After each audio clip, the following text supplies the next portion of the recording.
Morning, students. நம்ம என்ன பார்த்துட்டு இருக்கோம்? செகண்ட் சாப்டர்னா எந்த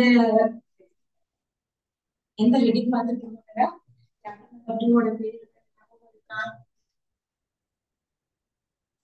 ஆல்மோஸ்ட் நம்ம என்ன எக்ஸசைஸ் முடிச்சிருக்கோம்? செகண்ட் சாப்டர்ல 3 எக்ஸசைஸ் கிட்ட வரைக்கும் முடிச்சாச்சு. சரியா? சோ அந்த தேர்ட் எக்ஸசைஸோட ஒரு சில முக்கியமான concepts. So I think intro வரைக்கும் நம்ம முடிச்சிருக்கோம். எக்ஸசைஸ் சம்ஷனை டிஸ்கஸ் பண்ணலாம். இன்ட்ரோ பார்ட் வரைக்கும் அதான் முடிச்சிருக்கோம். சரியா? சோ இப்ப நம்ம பார்த்த சாப்டர் என்ன? சதவீதமும் தனிவட்டியும். ஓகே, சதவீதமும் தனிவட்டியும் அப்படின்ற சாப்டர்ல பார்த்தோம். சோ இன்ட்ரோடக்ஷன்ஸ் என்ன பார்த்தோம் ஞாபகம் இருக்கா? நம்மளோட அன்றாட வாழ்க்கையில் சதவீதம் அப்படின்ற கான்செப்ட் தான் இப்ப நம்ம பார்க்க போறோம். சோ லாஸ்ட் கிளாஸ்ல ஒரு சில எக்ஸாம்பிள்ஸ் கொடுத்திருந்தேன். ஞாபகம் இருக்கா? கொஞ்சம் ஞாபகப்படுத்தி பாருங்க. ஏதாவது ஞாபகம் இருக்கா? இப்போ ஒரு பர்சனோட மந்த்லி சேலரி வந்து ஃபார் 10,000 வச்சுக்கிறாங்க. அப்பாவோட மந்த்லி சேலரி 10,000 50,000 வச்சுக்கோங்க. அதனால 50,000ல வாடகைக்கு எவ்வளவு ஸ்பெண்ட் பண்றாங்க? வீட்டு வாடகை. சரியா? அதுக்கு எஜுகேஷனுக்கு, படிப்புக்கு, இப்படி ஒவ்வொன்றா போட்டு போட்டு பார்த்தோமா? வாடகைக்கு 5,000 ஸ்பெண்ட் பண்றாங்க. இல்லைன்னா 20,000 வச்சுக்கோங்க. வீட்டு வாடகைக்கு 20,000 ஸ்பெண்ட் பண்றாங்க. படிப்புக்கு ஒரு லைக் 10,000 ஸ்பெண்ட் பண்றாங்கன்னு வச்சுக்கோங்க. சோ இது மாதிரி ஒவ்வொன்றா ஸ்பெண்ட் பண்ணாங்கன்னா நம்மளோட இது வந்து 50,000த்துல 20,000 வீட்டு வாடகை, படிப்புக்கு 10,000 இது மாதிரி ஒவ்வொரு கம்பார்ட்மெண்டா நம்ம போட்டுருக்கோம்ல. அதுல இத பர்சன்டேஜ்ல எப்படி கண்டுபிடிக்கிறது? சரியா? சிம்பிளா சொல்ல போனா 50,000 சம்பளம் வாங்கி 50,000 வீட்டு வாடகைக்கு கொடுக்க முடியுமா? சான்ஸ் கிடையாது. அதே 50,000 சம்பளம் வாங்கி அப்படியே யூஸ் பண்ணா மத்த இதர செலவுகள்னு சொல்லுவோம் தெரியுமா? இதர செலவுகள்னா என்ன சொல்லுவோம்? இதை தவிர மத்த இதர செலவுகள்லாம் படிப்புக்கு, ஸ்கூல் ஃபீஸ், ஸ்கூல் ஃபீஸ்ன்னு சொல்றோம். நம்ம ஒரு ஃபங்க்ஷனுக்கு போறோம், ஒரு எப்படி சொல்ற ஹாஸ்பிட்டல் செலவு இருக்கு, இந்த மாதிரி செலவுகளை தான் இதர செலவுன்னு சொல்றோம். சரியா? சோ இதர செலவுகள்லாம் வேற ஒண்ணும் கிடையாதுப்பா. ஒரு முக்கியமான செலவு வாடகை, சாப்பாடு, படிப்பு, இதை தவிர மிச்ச மீதி செலவுகள், குட்டி குட்டி செலவுகள். சோ 1,000 2,000 சொல்லி சொல்லுவோம்ல. சோ அந்த மாதிரி குட்டி குட்டி செலவுகள் எல்லாத்தையும் சேர்த்து நம்ம ஒரு பேரு கொடுத்தோம்னா அது இதர செலவுகள்னு சொல்லுவோம். சரியா? சோ 50,000 சம்பளத்துல வீட்டு வாடகை 20,000 போயிருக்கு. இத சதவீதத்துல எப்படி எழுதணும்? நான் சொல்ற கான்செப்ட் புரிஞ்சிருச்சா? இத சதவீதத்துல எப்படி எழுதணும்ன்றதுதான் நம்ம இப்ப யூஸ் பண்ண போற சப் டாபிக். இப்ப இதுக்குள்ள ஒரு பெஸ்ட் எக்ஸாம்பிள் சொல்லுவோம் அப்படின்னா, நம்ம வந்து 80 மார்க், இது எப்படி பண்ணணும்? இந்த சதவீதம் ஞாபகம் இருக்கா? இதுதான் 80% நம்ம எடுத்திருக்கேன். இதை ஃபிராக்ஷன் எப்படி மாத்தணும்? 80/100 போட்டோம். இது வந்து எதுல எழுதணும்? பின்னத்துல எழுதணும். இதே இது தசம எண்கள் எப்படி எழுதணும்? ஞாபகம் இருக்கா? தசம எண்கள்ல 0.80 சொல்லி எழுதணும். சரியா? சோ இதே இத நம்ம அன்றாட வாழ்க்கையில எந்த லெட்டர் என்ன மாதிரி வார்த்தைகள் யூஸ் பண்றோம்ன்றத பொறுத்துதான் இப்ப நம்ம சம் செய்ய போறோம். சரியா? இப்போ ஒரு உதாரணத்துக்கு வச்சுக்கோங்களேன். ஆஹ் நம்ம சிம்பிளா சொல்றோம், மேக்ஸ் எங்கெல்லாம் யூஸ் பண்றோம் அதெல்லாம் பாருங்களேன். ஃபர்ஸ்ட் சம் எடுக்கிறேன். இங்க நம்ம பார்க்க போற எல்லாமே எக்ஸாம்பிள் சம்ஸ் தான். சரியா? இங்க பாருங்க. உங்களுக்கு தெரியும். எக்ஸாம்பிள் எடுத்துக்கிட்டு என்ன கொடுத்துருக்காங்க? 2.14. எத்தனை ஸ்டூடெண்ட்ஸ் இருக்காங்க? ஒரு வகுப்பில் 50 மாணவர்கள் இருப்பாங்க. சரியா? சோ ஒரு வகுப்புல எத்தனை மாணவர்கள் இருக்காங்க? 50 மாணவர்கள்ல 14%, நல்லா கவனிங்க, 14% மாணவர்கள் வகுப்புக்கு வருகை புரியவில்லை. புரியவில்லைன்னா என்ன அர்த்தம்? ஸ்கூலுக்கு வரல. சரியா? சோ மொத்த மாணவர்கள்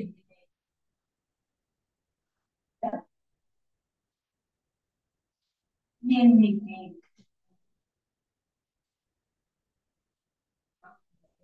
சரியா?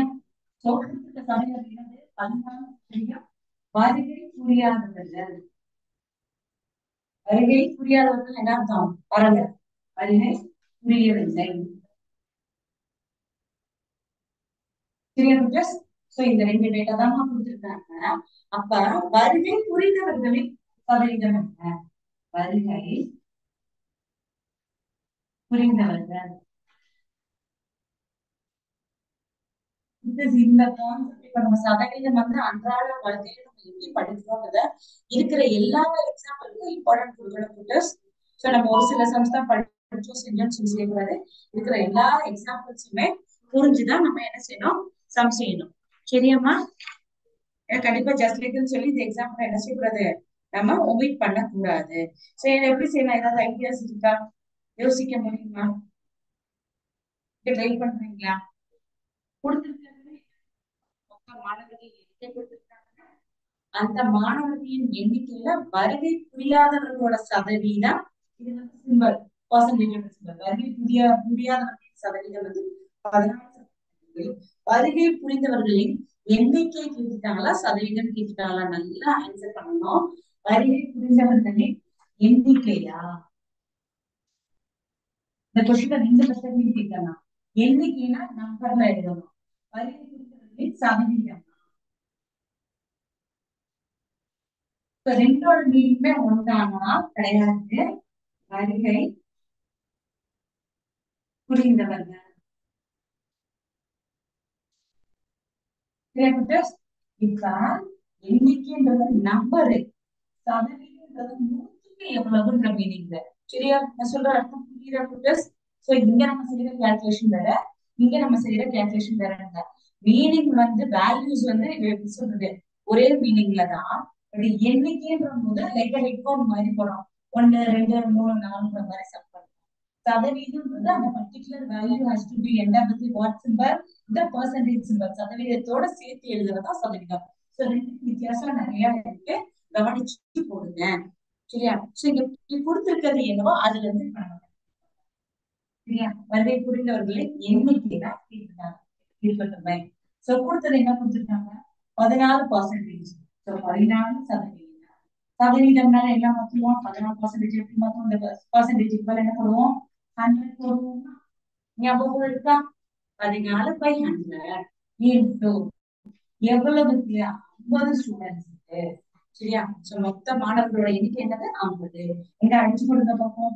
இது ஓர் 50 50, ஈர் 50 100. சரியா? அது ஓர் 2 7 2 14. சோ 7 பேர் நம்ம வரங்க. நல்லா கவனிச்சுக்கோங்க. இப்ப கொடுக்கறது என்னென்ன படிச்சு, வருகை புரிந்தவர்களின் சாரி வருகை புரியாதவர்களின் சதவீதத்தை நான் எண்ணிக்கையில மாத்திருக்கேன். நல்லா கவனிச்சுட்டு எனக்கு புரிஞ்சுச்சுமா? இப்ப கொடுத்திருக்கதையே நான் என்னவா மாத்திருக்கேன், மொத்தம் மாணவர்களுக்கு 50. சரியாமா? அது வருகை புரியாதவர்கள், ஸ்கூலுக்கு வராத ஆப்சன்டஸ் பெர்சன்டேஜ் கொடுத்திருக்காங்க, சதவீதத்துல கொடுத்திருக்காங்க. சொல்ல புரியுதா? அதை நான் எண்ணிக்கைக்கு மாத்தணும்னா என்ன செய்யணும்னு சொல்லி சொல்லியிருக்கேன். எண்ணிக்கைக்கு மாத்தணும்னா இங்கே செஞ்சிருக்கேன். என்ன மாத்தணும், 14/100. ஏன்னா பர்சன்டேஜ் டிவைடட் பை 100 பண்ணுவோம். இன்டூ ஏன் 50 போறோம்னா எவ்வளவு இருக்கு. சரியா? சோ எத்தனை ஸ்டூடெண்ட்ஸ்க்கு இத்தனை பேரு அப்படின்னா 150 is 50, 250 is 100. சரியா?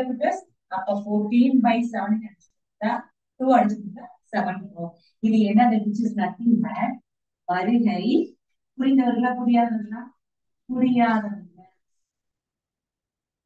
புரியாதவர்களின் எண்ணிக்கை. மைண்ட்ல நல்லா புரிஞ்சிருச்சா? வருகை புரியாதவர்களின் கடமா. சரியா? அப்ப இதை தவிர மீதி 50 பேர்ல 7 பேர் ஸ்கூலுக்கு வரல. மீதி எத்தனை பேர் வந்திருப்பாங்க, நீங்களே இதுக்கப்புறம் கான்செப்ட் சொல்லலாம். 50 மைனஸ் 7, அப்ப மீதி எத்தனை பேரு, 43 பேர் ஸ்கூலுக்கு வந்திருக்காங்க டீச்சர்னு சொல்லி சொல்றோம். சொல்றது புரியுதா குட்டர்ஸ்? சொல்றது புரியுதாடாமா? இதை எப்படி இன்னொரு மெத்தட்லயும் செய்யலாம். இப்ப இதை எப்படி இன்னொரு மெத்தட்லயும் செய்யலாம், எங்க யோசிங்க, ட்ரை பண்ணலாமா, பார்க்கலாமா?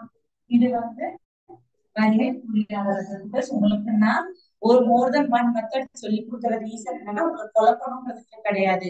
எப்பயுமே புக்ல உள்ள அதே மெத்தடே பைகாட் பண்ணணும் இல்ல, கான்செப்ட் புரிஞ்சா நீங்களே உங்களுக்கு நீங்களே ஓனா திங்க் பண்ணுங்க. மொத்தம் சதவீதம் எத்தனை இருந்துச்சுன்னா 100%. 100ல 14% வரல. அப்ப வந்தவங்க எத்தனையா இருக்கும்? 100 -14%. அப்ப வந்தவங்க எத்தனை இருக்கும்? நீங்களே சொல்லுங்க. 100ல 14 செப்பரேட் பண்ணுங்க. பெரிய கஷ்டமா? கஷ்டமா ஈஸியா? 86 வருமா? கரெக்டா?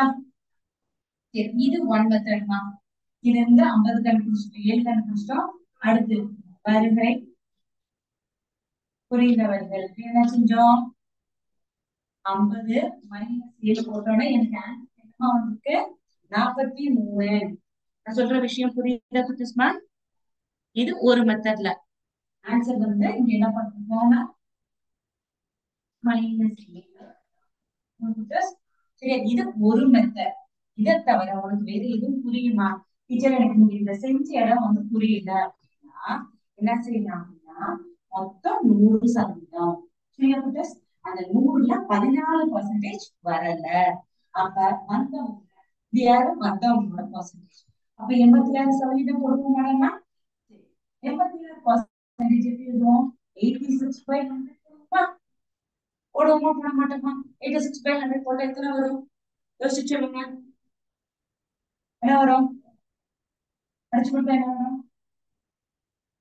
கேன்சல் பண்ணுங்க. 43 வருதா? 43 வருதா? அதுல கீழே என்ன வரும்?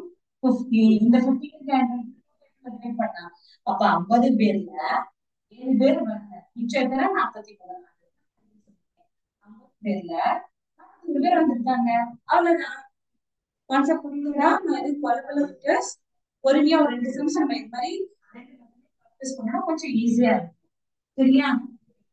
இந்த மெத்தட்ல செகண்ட் மெத்தட் நான் போட்டு டாக்டர்ஸ் அது வந்து புக்ல உள்ள எடுத்துக்காட்டுல இல்ல. எடுத்துக்காட்டுல ஒரே ஒரு மெத்தட்ல தான் இந்த போட்டு கொடுத்துருக்காங்க பாருங்க. புரியுதா?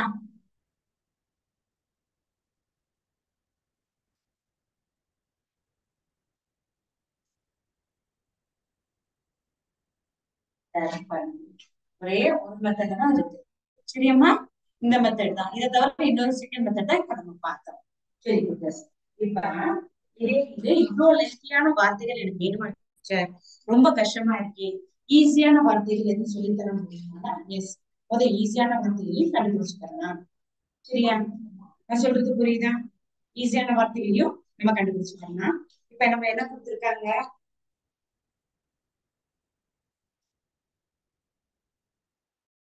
ம், இருங்க உங்களுக்கு புரியுற மாதிரி ஈஸியா எடுத்துக்கிறேன். சரி, find இங்கிலீஷ்லயே சொல்லிட்டாரு. ரெண்டு வார்த்தை தெரிஞ்சுக்கோங்க. Find 30% of rupees 180. அப்படின்னா என்ன அர்த்தம்னா 180 ரூபாய் தான் மொத்த பணம். இப்ப நான் ஒரு உதாரணத்துக்கு வந்து 180 ரூபாய் வந்து நான் வாங்கியிருக்கேனோ இல்ல கொடுத்திருக்கேன்னு சொல்லலாம். 180 ரூபாயில 30%னா அந்த பணத்தோட மதிப்பு என்னவா இருக்கும்? சொல்லுங்க. மொத்த பணத்தின் மதிப்பு 180. இந்த 180 ரூபாயில 30% பணத்தோட மதிப்பு என்ன? சொல்லுது புரியுதா? ஃபைண்ட் என்ன அர்த்தம்? ஆஃப்ன்ற வார்த்தைக்கு சொல்லிருக்கீங்க ஞாபகம் இருக்கா? இங்கிலீஷ்ல ஆஃப்னா என்ன அர்த்தம்? மல்டிபிளிகேஷன் அர்த்தம். சரியாடாமா? ஆஃப்ன்ற வார்த்தைக்கு என்ன மீனிங்? மல்டிபிளிகேஷன். 30% அப்படின்னா 30 பை 100. சரியா? சமீபத்துல இங்க டிவிஷன்ல போடுவோம். ஆஃப் சொன்னா மல்டிபிளிகேஷன். எவ்வளவுக்கு? மொத்த பணம் மதிப்பு என்கிட்ட 180 ரூபாய் இருக்குப்பா. அதுல யாராவது வந்து ஒரு 30% கொடுங்க அப்படின்னு சொன்னாங்கன்னா என்ன செய்வீங்க? இல்ல இன்னும் உங்களுக்கு ஈஸியா முதல்ல வந்து குட்டி குட்டி சம்சா முதல்ல 50%. மொத்தம் வந்து 180 ரூபாய். 180 ரூபாய் பாதி எவ்வளவு? 50%. அப்ப ரூபாய் எவ்வளவு வரும்? 90 ரூபாய் வருமா? இதுல பாதி. சரியா? அப்ப இதுல பாதி எவ்வளவு? 100 ரூபாயில பாதி 50 ரூபாய். சோ 50 ரூபாயில எவ்வளவு? 90 ரூபாய் வச்சிருக்கோமா கிட்டஸ்? அதேதான் இங்க 30%. 30% எவ்வளவு? அதுதான் 180 ரூபாயில 30% என்னப்பா பங்கு இருக்கும்? இந்த ஒரு ஜீரோ, இந்த ஒரு ஜீரோ, அது ஒரு ஜீரோ, இந்த ஒரு ஜீரோ கேன்சல் பண்றோம். அப்ப மிச்சம் என்ன இருக்குன்னா 3 into 18. சோ 3 18 சார் என்னன்னு ஞாபகம் யாருக்காவது 18 தெரியுமா? மல்டிப்ளை பண்ணிக்கோங்க. 8 3s are 24 4 remainder 2 1 3s are 3 plus 2 5. அப்ப 180 ரூபாயில 30% வந்து நீங்க எனக்கு கொடுங்கப்பா, கமிஷனா கொடுங்கப்பா, இல்ல பணமா கொடுங்கப்பா. நான் எவ்வளவு ரூபாய் கொடுக்கணும்? This is value of rupees.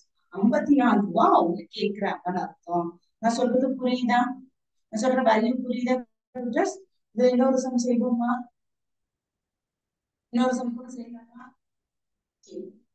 ரெண்டு சம்ஸ் இங்க செஞ்சு பார்த்துக்கோம். நான் புதுசா ஒரு விஷயம் படிக்கணும்ல, அதுக்காக சொல்றேன். Find 15% of 25 liter. நீங்க 25 லிட்டர் பால் வாங்குறீங்கப்பா, சரியா? சோ நீங்க 25 லிட்டர் பால் வாங்குறீங்க, 16% எனக்கு கொடுத்துருங்க. அப்படின்னா அவங்களுக்கு நான் எத்தனை லிட்டர்ல கொடுக்கணும்? கொடுத்துருக்க மொத்த மதிப்பு லிட்டர்ல இருக்கு. ஆனா நான் கேட்கறது என்ன கேட்கிறேன்? சதவீதத்துல எனக்கு கொடுங்கப்பா. 16% இருக்கிற பாலை எனக்கு கொடுங்கன்னா 16%, அவங்களுக்கு 25ல 16 லிட்டர் கொடுத்துருக்காமா? சொல்றது புரியுதா? நிச்சயம் நீங்க 25 இருக்கு, சரியா? 16 கேட்கிறாங்க. அப்ப 25ல 16 கழிச்சோன்றது அர்த்தம் கிடையாது. 25 லிட்டர் வந்து என்கிட்ட டோட்டலா இருக்கு. அதுல 16 லிட்டர் கிடையாது. அதுல மொத்த பங்குல 16% ஏன் கொடுங்கன்னு சொல்லி கேக்குறாங்க. மைனஸ் 65% எவ்வளவுக்கு? அதுதான் இங்க புரிஞ்சுக்கிற வேண்டிய விஷயம். எவ்வளவுக்கு? 25 லிட்டர். ஏன்னா ஃபைனல் ஆன்சர் இதுலதான் வரணும், லிட்டர்ல தான் வரணும். சோ அப்ப இதை கேன்சல் பண்ணுவோமா? என்ன பண்ணணும்? 4 times இங்க 100. ஓகே, அடுத்து 60 4 வருது. once again நம்ம டிவைட் பண்ண முடியும். சோ 4 times என்ன ஆகும்? 16%. 25 லிட்டர்ல நீங்க வாங்குற 25 லிட்டர்ல 4%, சரி 16% எனக்கு கொடுத்துருங்க. இப்படி நல்லா சொல்லிட்டு கவனிச்சுக்கோங்க. மொத்த பால் எவ்வளவு வாங்கிருக்கீங்க? 25 லிட்டர் வாங்கிருக்கீங்க. உங்கள யாராவது இன்னைக்கு பால் நம்ம கிட்ட வாங்குறாங்கப்பா, ஒரே வார்த்தையிலயா பேசணும்னு அவசியம் கிடையாதுல, இந்த மாதிரி யூஸ் பண்ணலாம். 25 லிட்டர் நீங்க டெய்லியும் நீங்க கலந்து எடுத்துட்டு போறீங்க. அதுல எனக்கு 16 எனக்கு தேவைக்கான இன்னைக்கு எனக்கு வித்துருங்க அப்படின்னு ஒரு வார்த்தை சொல்லிட்டாங்கன்னா, அந்த பர்டிகுலர் பர்சன் அவங்க கிட்ட எவ்வளவு லிட்டர் பால் கேட்டிருக்காங்க? 16/25. கேன்சலேஷன் பண்ணா என்ன அர்த்தம்? உங்களோட இன்டைரக்ட் ஸ்பீச்ல என்ன சொல்ல வராங்கன்னா, 25 லிட்டர் பாலை நீங்க எடுத்துட்டு போறீங்க, 4 லிட்டர் எனக்கு வித்துருங்க. சொல்றது புரியுதாடாமா? சொல்ற கான்செப்ட் புரியுதா? இன்னொரு சமம் பார்ப்போமா? 2 3 சம்ஸ் இதுல பார்க்க கொஞ்சம் நல்லா. இன்னும் ஒரே ஒரு சம் பார்த்துட்டு அதை எப்படி கான்வெஸ்ட்ல செய்யலாம்ன்றதையும் நம்ம பார்த்துடலாம். சரியா குட்டஸ்? இப்ப இந்த சம் எப்படி செய்யலாம்? இருங்க. Find 10% of 350 kilometer. இதுவெல்லாம் நம்ம டெய்லி லைஃப்ல யூஸ் பண்ற விஷயம் தான், சரியா? இப்ப என்ன சொல்றாங்க அப்படின்னா, நீங்க ஒரு 350 கிலோமீட்டர் வரைக்கும் டிரைவ் பண்றீங்க. சோ மதுரையில இருந்து சென்னைக்கோ இல்ல ஏதாவது ஒரு ஊருக்கு ட்ரிப் லாங் டிரைவ் போறோம் அப்படின்னா, மினிமம் பேக்கேஜ் வந்து சொல்றாங்க. நம்ம ஓலா கால் டாக்ஸி எதுவும் புக் பண்றோம் தெரியுமா? சோ அது ஃபார் லாங் ஜேர்னிக்கு இந்த மாதிரி வார்த்தைக்கு தான் யூஸ் பண்ணாங்கன்னு வச்சுக்கோங்களேன். சோ 350 கிலோமீட்டர் வரைக்கும் அதுல 10% லாபம் எனக்கு கொடுத்துருங்க. டிரைவர் வந்து சொல்றாங்க, காருக்கு தனியா 10% வந்து நீங்க எடுத்து கமிஷன் கொடுத்துடணும். இந்த வார்த்தை யூஸ் பண்ணுவாங்க, நோட்டீஸ் பண்ணிருக்கீங்களா?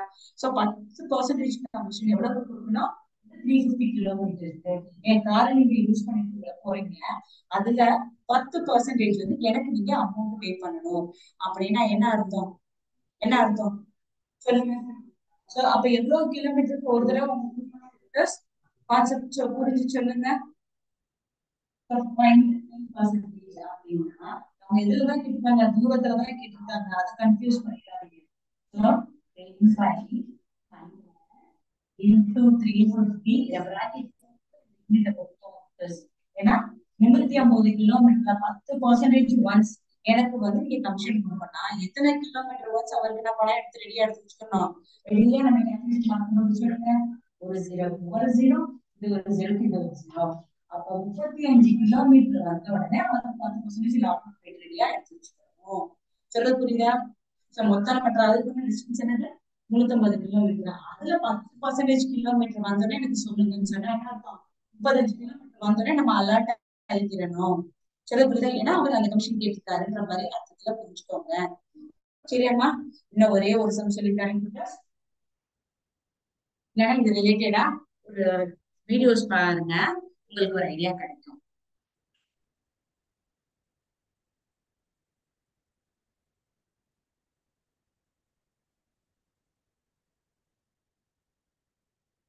யா, நான் ஸ்கிரீன் ஷேர் பண்றது தெரியாதா?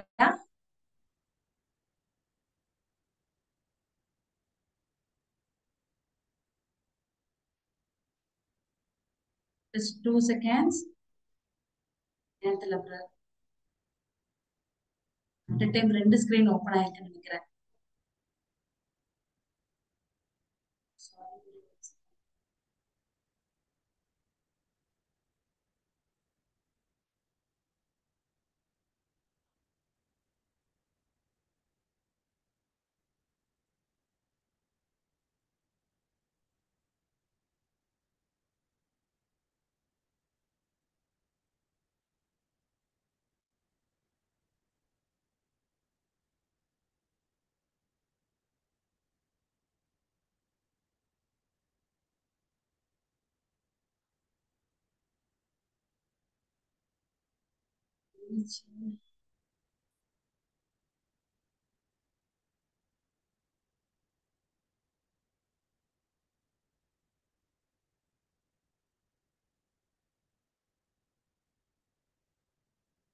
நான் ஸ்கிரீன் ப்ராப்பரா ஷேர் பண்ண முடியல, என்னன்னு தெரியல. அட் டைம் எல்லாமே ஹேங் ஆகிட்டு.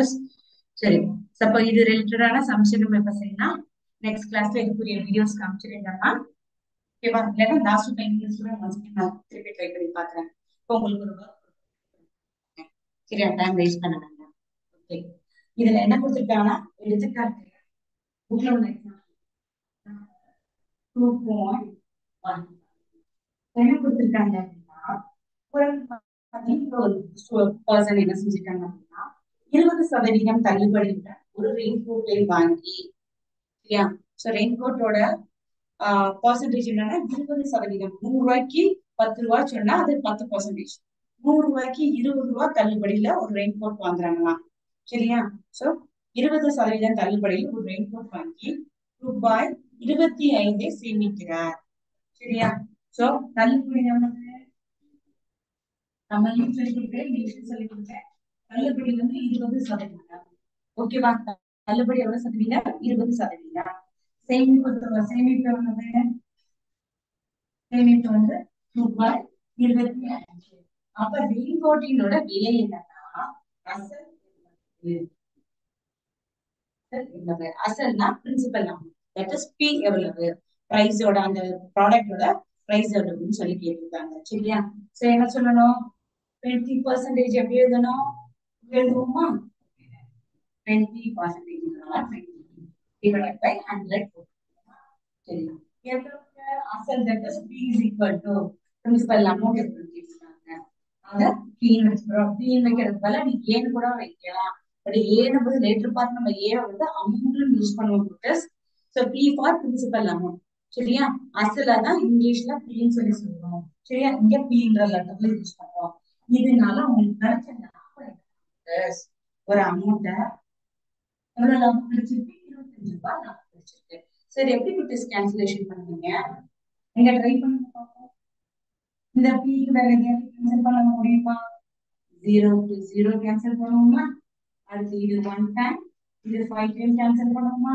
அப்போ 1/5 into p is equal to 25. Thus, so what is my p? My p. So division and division பண்ணும்போது என்னவா ஆகும்? Multiplication ஆகும். So 25 பைசா 125. So என்னோட ரெயின்போட்டோட அமௌண்ட் என்னவா இருக்கு? 125 ரூபாயா இருக்கு. சொல்றது புரியுதா குட்டர்ஸ்? ரெயின்போட்டோட அமௌண்ட் எவ்வளவுக்கு நான் வாங்கியிருக்கேன்? 125 ரூபாய்க்கு வாங்கியிருக்கேன். சரி, சோ இப்ப ரெயின்போட்டை பத்தி பார்த்தாச்சு, பால்காரங்களோட லிட்டர் கணக்குல பார்த்தாச்சு, சோ அப்பா அம்மாவோட சேலரியில பார்த்தாச்சு. இப்ப இன்னொன்னு டெய்லி காலையில நம்ம வீட்டுல என்ன பிரேக்ஃபாஸ்ட் தான் இருக்கு. டெய்லி மார்னிங் எப்போ இட்லி இல்ல தோசை சாப்பிடுவோம் கரெக்டா. சோ அந்த இட்லி தோசைக்கு அம்மா வந்து என்ன ரேஷியோல உளுந்தும் அரிசியும் போடுறாங்க ஏதாவது தெரியுமா? தெரியுமா? தெரியாதுல்ல. இப்ப அது ரிலேட்டடா இது வரைக்கும் நம்ம வந்து பேசிக் இது பார்த்துட்டோம். இப்ப இந்த சதவீதத்தை விகிதத்தில் எப்படி பார்க்கறது? விகிதம்னா உங்களுக்கு ஏற்கனவே தெரியுங்களா? இப்ப நம்ம இட்லி போடுறதுக்கு டெய்லி மார்னிங் பிரேக்ஃபாஸ்ட் சாப்பிடுவோம் இல்ல நைட்டு இல்ல டின்னர். கண்டிப்பா இட்லி தோசை இல்லாம எதுவுமே நம்ம வீட்டுல இருக்காது. இந்த எக்ஸாம் 2.1 டெய்லி லைஃப்ல இந்த அன்றாட வாழ்வியல் கடிதத்துல நம்ம செய்யற கணக்குப்பா. சரியா? சோ நல்லா தெரிஞ்சுக்கோங்க. இப்ப கஷ்டமான சொன்னாங்க கிடையாது. ரொம்ப ஈஸி. யூஸ்வலா நீங்க யார்கிட்ட வேணாலும் கேட்டு பாருங்க. எவ்வளவு இட்லி பண்ணணும்? சரியா? இட்லியோ இல்லைன்னா தோசைக்கோ என்ன ரேஷியோல உளுந்தும் அரிசியும் போடணும்னா கண்டிப்பா நம்ம அம்மாவோ இல்ல யார்கிட்ட போய் கேட்டாலும் ஒரு ரேஷியோ சொல்லுவாங்க. அப்படின்னா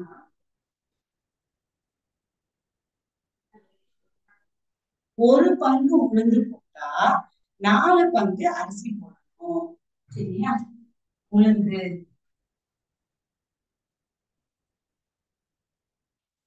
உளுந்து ஒரு பங்கு இப்படிதான் வீட்டுல எப்பயுமே சொல்லுவாங்க. அரிசி 4. ஏன்பா இந்த பங்குன்னு சொல்றாங்க? 4 கிலோ 6 கிலோ 100 கிராம் சொல்லலாம்னா சொல்லலாம். இந்த பங்குன்னு சொல்லி சொல்றது வந்து பேசிக்கா தெரிஞ்சுக்கோங்க. இப்ப ஒரு உதாரணத்துக்கு 100 கிராம் இது எடுத்தேன்னா 400 கிராம் அரிசி போடணும். புரிஞ்சுச்சா? அடுத்து இங்க 1 கிலோ உளுந்து எடுத்தீங்கன்னா அது எத்தனை கிலோ அரிசியா போடலாம்? 4 கிலோ அரிசி போடலாம்.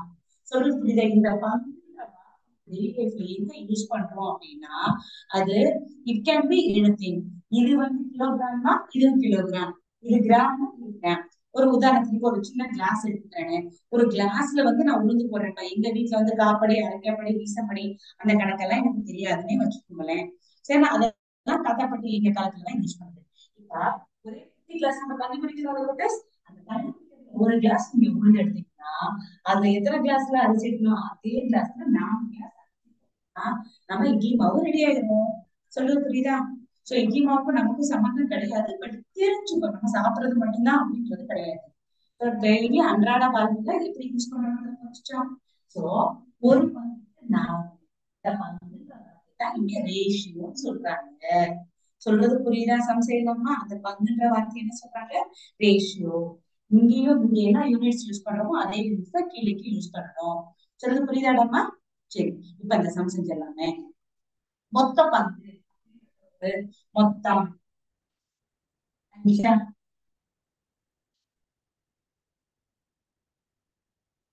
இப்ப உளுந்தோட இது பார்த்தாச்சு, அரிசியோட பங்கு பார்த்தாச்சு, மொத்த பங்கு பார்த்தாச்சு.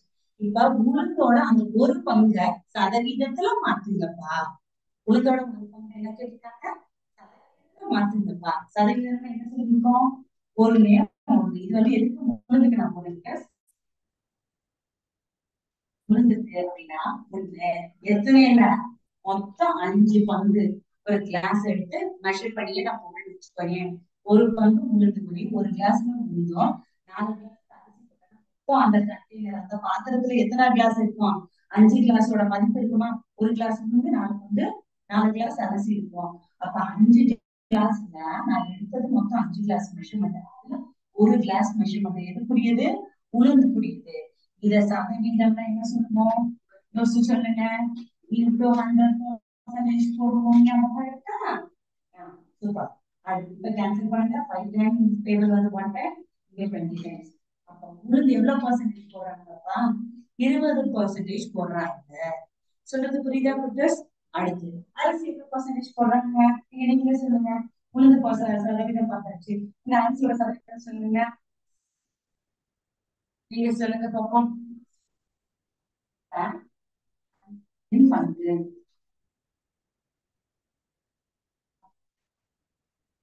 4 பங்கு அரிசி போட்டோம். மொத்தம் எத்தனை இருக்கு? அந்த 5 டம்ளர் அரிசியில 4 டம்ளர் அரிசி போட்டோம்.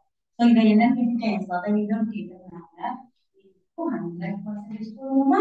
ஓகே. இங்க கேன்சல் பண்ணுங்க. 1 டைம் 2 டைம் 0 அப்ப 80. சரியா 80%. அப்ப அந்த சாப்பாடு காலையில சாப்பிடுறாங்க இட்லி தோசையில நம்ம வீட்டுல எவ்வளவு கொடுத்தாங்க? 5 கிளாஸ் மொத்தமா சேர்த்து கொடுத்தா உளுந்து அரிசி போட்டாங்கன்னா எத்தனை பெர்சன்டேஜ் இருக்கு? 80% வந்து ரைஸ் இருக்கு. சரியா, அரிசி வந்து 80% இருக்கு. 20% எவ்வளவு பங்கு இருக்கு? அதுல உளுந்து இருக்கு. டீச்சர் இதை இப்படிதான் செய்யணுமா? இப்பதானே ஃபர்ஸ்ட் ஒரு எக்ஸாம்பிள் சொன்னேன். இந்த அரிசி சதவீதத்தை கண்டுபிடிக்க இவ்வளவு கேல்குலேஷன் பண்ணணுமா அப்படின்றதா இல்ல. இப்ப இதுவும் பண்ணனா இன்னொரு method இருக்கா? மொத்தம் இது சதவீதம்னால என்ன சொல்லுவோம்? 100. சோ அரிசியின் சதவீதம்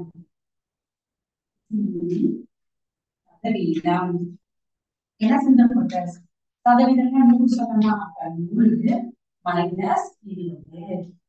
சரியா? அப்ப என்ன பண்ணுவோம்? 80%. வந்துருச்சா? அவ்வளவுதான். அரிசி உளுந்து ரெண்டும் சேர்ந்து 100% பிளஸ்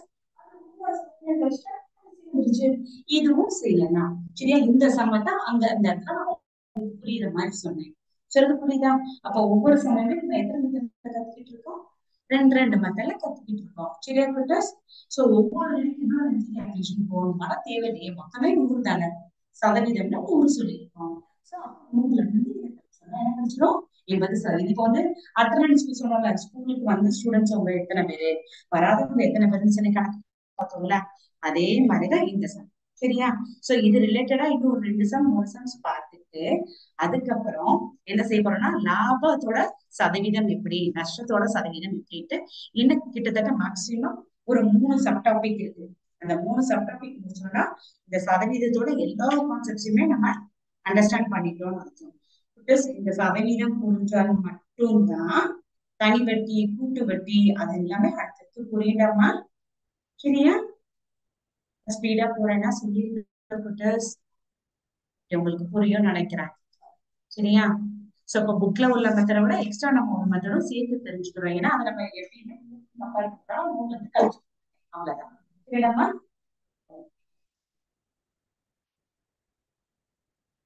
கிளாஸ் கவனிச்சிருப்பீங்கன்னு நினைக்கிறேன். நெக்ஸ்ட் கிளாஸ்ல இது ரிலேட்டடான வீடியோஸ் காமிச்சிடுறேன். ஓகேவா? இன்னைக்கு ஷேர் பண்ணும்போது ஹேங் ஆயிடுச்சு. சாரி, என்ன ரீசன் தெரியல, நான் ஒன்ஸ் பாத்துக்கிறேன். ஓகேவாடா? கிளாஸை வைண்ட் அப் பண்ணுவோம். Thank you to all. வாழ்க பாரதம், வெல்க தமிழகம், ஜெய்.